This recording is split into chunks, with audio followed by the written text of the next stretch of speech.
आदर्श शिक्षा समिति की यूट्यूब क्लास में एक बार फिर से आपका स्वागत है। पिछले वीडियो में हमने प्रबंध के सिद्धांत का महत्व पढ़ा था और आज जो है बहुत ही इम्पोर्टेंट टॉपिक जो है हमारा टेलर का वैज्ञानिक प्रबंध, FW टेलर, जिसको वैज्ञानिक प्रबंध का जन्मदाता कहते हैं। वैज्ञानिक टेलर कौन थे, कहाँ के थे, उसके बारे में थोड़ी सी चर्चा करेंगे। वैज्ञानिक प्रबंध प्रारंभिक प्रबंध की विचारधारा की एक महत्वपूर्ण धारा जिसे क्लासिकल विचारधारा कहा जाता है। इसको क्या कहा जाता है? क्लासिकल विचारधारा कहा जाता है। ठीक है। क्लासिकल विचारधारा वर्ग की दो अन्य धाराएं, फ्योल की प्रशासनिक ज्ञान व मैक्स वेब्स की अफसरशाही। हम यहाँ अफसरशाही का वर्णन नहीं करेंगे, वैज्ञानिक प्रबंध के पश्चात फ्योल के सिद्धांतों का वर्णन करेंगे। Frederick FW Taylor, in short name है इसका। FW का मतलब है, F का मतलब फ्रेडरिक, W का मतलब विस्लो, तो फ्रेडरिक विस्लो टेलर ये इसका पूरा नाम है। इनका जन्म जो है वो 20 मार्च 1856 को हुआ था और 21 मार्च 1915 को इनकी डेथ हो गई थी। एक अमेरिका के अंदर इनका हुआ था, कहने का मतलब। और इनका पेशा जो था अमेरिकन मैकेनिकल इंजीनियर थे। अमेरिकन मैकेनिकल इंजीनियर थे। जितने भी प्रबंध शास्त्री जो हुए वो सब बाहर के लेखक ही है। समयावधि इनकी थी 20 मार्च 1856 से 21 मार्च 1915। पेशा इनका था अमेरिकन मैकेनिकल इंजीनियर। शिक्षा जो है उन्होंने 1883 में स्टोनवंस इंस्टीट्यूट ऑफ टेक्नोलॉजी से मैकेनिकल इंजीनियरिंग में डिग्री की थी। पद और जिन पर वो पद पर रहे थे उनका एक बारे में संक्षिप्त वर्णन जो है, 1874 में शिक्षार्थी मैकेनिस्ट, 1884 में मिडवेले स्टील कंपनी में कार्यकारी अधिकारी और 1896 में बेथलेहम आयरन कंपनी, जो बाद में बेथलेहम स्टील कंपनी बन गई थी, मैं कार्यकारी, इनको वहाँ से निकाल भी गया था हालांकि। 1900 में स्थापित टक स्कूल ऑफ बिजनेस में प्रोफेसर रहे। 1906 में 1907 तक American society of mechanical engineers के प्रधान रहे। लेखन कार्य में इनके जो बुक लिखी थी, द अमेरिकन मैगजीन में the principle of scientific management लेख श्रृंखला प्रकाशित मार्च से मई 1911 के मध्य, बाद में पुस्तक के रूप में इनको प्रकाशित किया गया। हमको ये पुस्तक के बारे में जानकारी होनी चाहिए। छोटा सा प्रश्न कहीं से भी बन सकता है। इसका समयावधि है, पेशा है, कुछ बुक के बारे में, FW टेलर के बारे में जानकारी पूछ सकते हैं आपसे।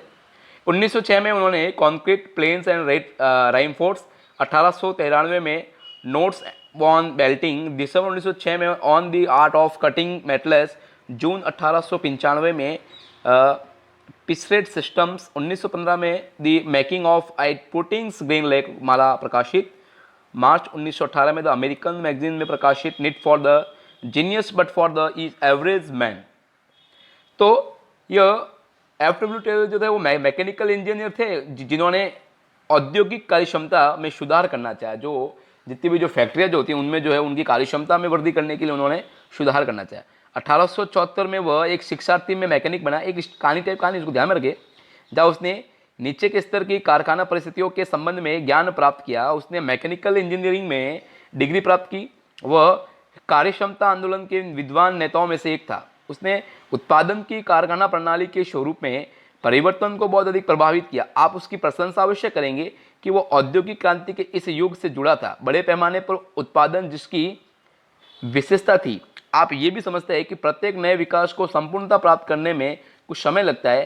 टेलर के योगदान की उत्पादन की कारखाना प्रणाली को संपूर्णता दिलाने के लिए प्रयत्नों के संदर्भ में देखना चाहिए। टेलर का मानना था कि यदि कार्य का वैज्ञानिक रीति से विश्लेषण किया जाए तो इसको करने का सर्वोत्तम ढंग ढूंढा जा सकता है। ये टेलर का एक मत था कि जो कार्य किया जाता है उसको वैज्ञानिक रीति से किया जाना चाहिए, अंगूठा टेक पद्धति से नहीं किया जाना चाहिए। आगे हम पढ़ेंगे अंगूठा टेक पद्धति क्या होती है। उसे सबसे अधिक उसके समय और गति अध्ययन के लिए याद किया जाता है। उसने किसी भी कार्य को उसके घटकों में विभाजित कर प्रत्येक को सेकंड तक की समय अवधि में मापा है। हर कार्य को उन्होंने जो है वो टाइमिंग पीरियड के अनुसार इवन सेकंड तक मापा है कि ये कौन सा कार्य कितने टाइम्स में हो सकता है। टेलर का विश्वास था कि समकालीन प्रबंध अभी अपनी शैशव अवस्था में था तथा उसका एक शास्त्र के रूप में अध्ययन करने की आवश्यकता थी। यह अब भी चाहता था कि कर्मचारियों को प्रबंध में सहयोग करना चाहिए। जो औद्योगिक कर्मचारी जो थे, यानी जो फैक्ट्री में जो काम, उनको कर्मचारियों को भी मैनेजमेंट के अंदर जो है वो सहयोग करना चाहिए। इसलिए श्रम संगठनों की कोई आवश्यकता नहीं है। सर्वश्रेष्ठ परिणाम प्रशिक्षित एवं योग्य प्रबंधक, सहयोगी एवं नूतन विचार वाले कार्यदल के बीच साझेदारी से प्राप्त होंगे। दोनों पक्षों को एक दूसरे की आवश्यकता है। 1911 में the principle of scientific management शीर्षक से प्रकाशित लेख में उन्होंने साइंटिफिक मैनेजमेंट शब्द की रचना की। यहां से प्रश्न बन सकता है 1 नंबर का। 1911 में उन्होंने एक बुक लिखी थी the principle of scientific management शीर्षक, उन्होंने साइंटिफिक मैनेजमेंट शब्द की रचना की थी। जब उन्होंने बेथलेम स्टील कंपनी से निकाल दिया गया तब उन्होंने शॉप फ्लोर शीर्षक से एक पुस्तक लिखी जिसकी ठीक ठीक बिक्री हुई। उसे American society of mechanical engineers का प्रधान चुना गया। ये भी ध्यान रखें, American society of mechanical engineers का उनको प्रधान चुना गया, जिस पद पर वह 1906 से 1907 तक यानी कि लगभग 1 साल तक रहे। वह 1900 डॉर्टमाउथ कॉलेज में स्थापित टक स्कूल ऑफ बिजनेस में प्रोफेसर भी रहे। 1900 के में वो वापस कहाँ आ गए, टक स्कूल ऑफ बिजनेस, ये सब अमेरिका में सब थी स्कूल है।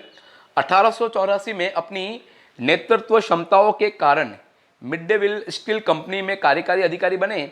उसने अपने साथी कामगारों को अंतराल पर कार्य करने को कहा, समय समय पर नहीं, काम में डिस्टेंस रखते हुए कार्य करने को कहा। उन्होंने 1898 में बेथलेम आयरन कंपनी में प्रवेश किया, जो बाद में बेथलेम स्टील कंपनी बनी। मूल रूप से उसे कार्यानुसार मजदूरी पद्धति लागू करने के लिए रखा गया था, जो जितना कार्य करेगा उसको उतनी मजदूरी मिलेगी, इस प्रकार से उनका ये मत था। मजदूरी प्रणाली के निर्धारण के पश्चात उसका अधिकार बढ़ गया और शीघ्र ही उसे कंपनी के बड़े अधिकारी सौंप दिए गए। अपने नए संसाधनों के मिलने पर उसने अपने कर्मचारियों की संख्या में वृद्धि की तथा बेथलेहम को अनुसंधान कार्य का प्रदर्शन स्थल बना दिया। दुर्भाग्यवश इस कंपनी को उच्च शक्तिशाली लोगों को बेच दिया गया और टेलर की छुट्टी दे दी गई। 1910 में टेलर का स्वास्थ्य ने जवाब देना शुरू हो गया था। 1915 में उनकी निमोनिया से उनकी मृत्यु हो गई। तो लगभग इनका टाइमिंग पीरियड जो है वो कम ही रहा है। 1915 में उनकी जो है वो निमोनिया से उनकी डेथ हो गई थी। तो बुक्स है, इसका योगदान है, उनके कहाँ इन्होंने काम किया है, ये इसके बारे में प्रश्न बनते हैं, इसकी हमने को बेसिक जानकारी होनी चाहिए। वैज्ञानिक प्रबंध पृष्ठ में उन्होंने कुछ सिद्धांतों के बारे में चर्चा की है। हम पढ़ते हैं क्या कौन कौन से सिद्धांत है यहाँ। समय प्रबंधन, क्रियात्मक एवं विशिष्ट पर्यवेक्षण, उपकरणों का मानकीकरण, कार्य पद्धतियों का मानकीकरण, पृथक नियोजन कार्य, अपवाद द्वारा प्रबंध का सिद्धांत, स्लाइड्स, रूल्स एवं इसी प्रकार के अन्य समय बचाने वाले साधनों का प्रयोग, कार्य का आवंटन, सफल निष्पादन के लिए बड़ी बोनस राशि, विभेदात्मक दर का प्रयोग, उत्पाद एवं कार्य प्रणालियों की निमोनिक प्रणाली, कार्यक्रम प्रणाली, आधुनिक लागत प्रणाली आदि। टेलर इन तत्वों को प्रबंध के शास्त्र में तंत्र में मात्र अथवा विस्तृत विवरण करता है। इन्हें प्रबंध के 4 सिद्धांतों के विस्तार में देखता है। वास्तविक विज्ञान का विकास, कर्मचारी का वैज्ञानिक पद्धति से चयन, कर्मचारियों का वैज्ञानिक रीति से शिक्षा का एवं विकास, प्रबंध व कर्मचारियों के बीच नजदीकी एवं मित्रतापूर्ण सहयोग। सब मिलाकर उन्होंने मैनेजमेंट और कर्मचारी दोनों को लेकर चलने के लिए और समय तत्वों को ध्यान में रखते हुए सारा कुछ जो है उन्होंने वैज्ञानिक रीति से अपनाने को लिए कहा। तो इसमें भी जो सबसे जो है वो अपवाद द्वारा प्रबंध का जो सिद्धांत है सबसे इंपॉर्टेंट सिद्धांत है, क्योंकि अपवाद द्वारा प्रबंध सिद्धांत ये बोलता है कि एक उच्च प्रबंधक जो होता है, हमने 3 प्रकार के प्रबंधक के बारे में, स्तर के बारे में पढ़ा था पिछले चैप्टर में हमने, कि 3 प्रकार के प्रबंधक होते हैं। एक उच्च स्तर के होते हैं और एक मध्य स्तर के होते हैं, एक निम्न स्तर के होते हैं।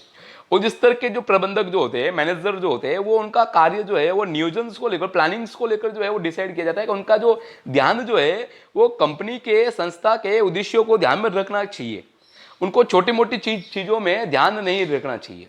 दूसरी चीज़, जो कंपनी के जो मध्य स्तरीय जो प्रबंधक जो है उनको जो है वो ये बीच की कड़ी है, ये बीच की जो कड़ी जो है वो निम्न स्तर के जो कर्मचारी जो है, प्रथम पंक्ति के जो कर्मचारी जो है उनके बीच में ये होना चाहिए।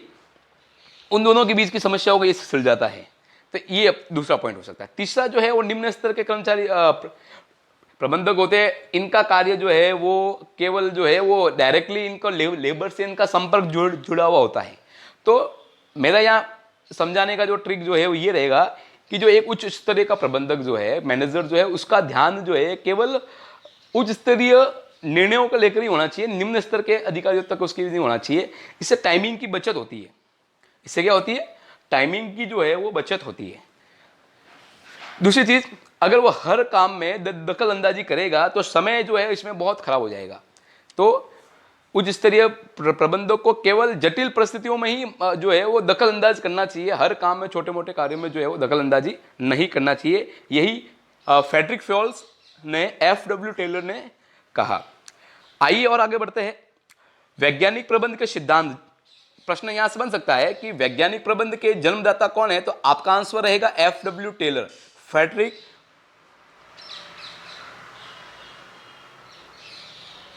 ठीक है, अब आगे बढ़ते हैं। औद्योगिक क्रांति के प्रारंभिक दिनों में जबकि कारखाना संगठन की कोई स्थापित वित्तीय मीमांसा नहीं थी, कारखाना मालिक अथवा प्रबंध कार्य करते हुए आने वाली समस्याओं का समाधान करते समय अधिकांश व्यक्तिगत निर्णयों पर ही निर्भर करते थे और इसी को अंगूठा टेक नियम कहा जाता है।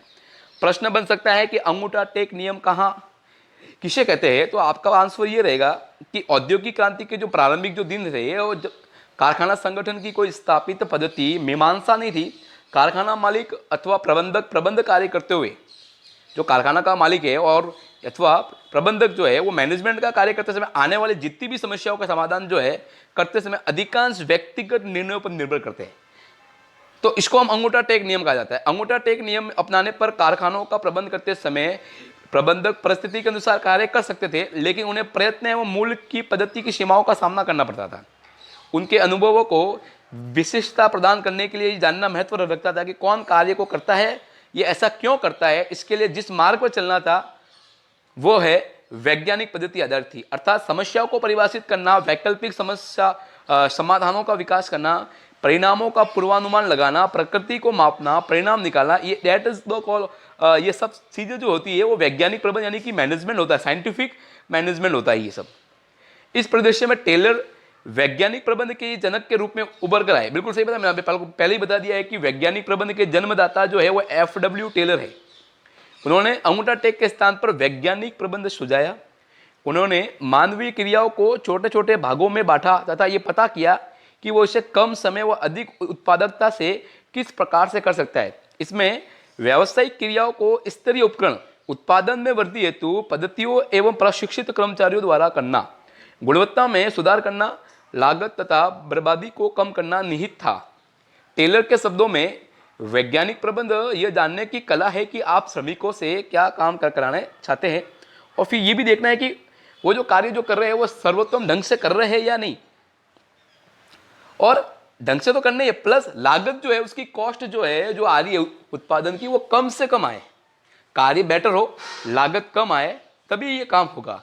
बेथलेम स्टील कंपनी जिसमें टेलर स्वयं कार्य थे, वैज्ञानिक प्रबंध के सिद्धांतों को लागू करने से उत्पादकता में 3 गुण वृद्धि हुई, इसलिए इन सिद्धांतों पर विचार करना ही उचित होगा।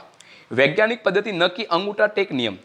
टेलर ने प्रबंध के क्षेत्र में वैज्ञानिक पद्धति को लागू करने की पहल की। हम पहले ही प्रबंध के अंगूठा टेक नियम की सीमाओं की चर्चा कर चुके। अब क्योंकि सभी प्रबंधक अपने अपने अंगूठा टेक नियमों को अपनाएंगे, इसलिए स्वाभाविक है सभी समान रूप से प्रभावी नहीं होंगे, क्योंकि वो व्यक्तिगत निर्णय के आधार पर होता है और सबका व्यक्तिगत निर्णय जो है वो सबका अलग अलग रह सकता था। तो अधिकतम कार्यक्षमता में वृद्धि केवल एक ही सर्वोत्तम विधि थी। इस पद्धति को अध्ययन व विश्लेषण के द्वारा विकसित किया जा सकता था। इस प्रकार से विकसित पद्धति को पूरे संगठन में अंगूठा टेक नियम के स्थान पर लागू करना चाहिए। वैज्ञानिक पद्धति प्रारंभिक प्रणालियों का कार्य अध्ययन, सर्वश्रेष्ठ तरीकों का एकीकरण व स्तरीय पद्धति के विकास के माध्यम से जांच पड़ताल सम्मिलित थी, जिससे पूरे संगठन में अपनाया जाना चाहिए। टेलर के अनुसार लोहे की छड़ों को डिब्बाबंद गाड़ियों में लाइनों की छोटी सी उत्पादन क्रियाओं को भी वैज्ञानिक ढंग से नियोजित किया जा सकता है एवं उसका प्रबंधन किया जा सकता है। इससे मानवीय शक्ति एवं समय तथा माल की बर्बादी में भारी बचत होगी। जितनी अधिक व्यवस्थित प्रक्रिया होगी उतनी ही अधिक बचत होगी।